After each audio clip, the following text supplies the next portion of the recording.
老闆，我屋企人病咗，佢一個人喺屋企唔係幾方便，我想打包啲員工餐翻去，你睇下幾錢啦？使乜要錢啦？直接攞翻去咪係咯。咁我哋員工餐都要計成本噶嘛。咁樣啊？咁你去前台度掃5蚊雞啦。宇哥，做個避風塘蝦過嚟啊！好，唔該，宇哥你去忙先啦。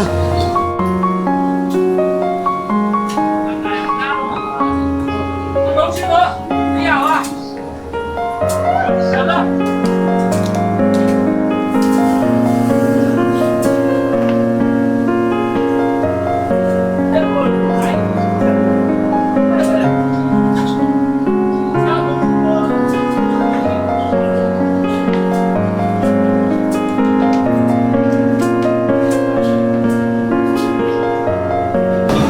老細，我掃完啦。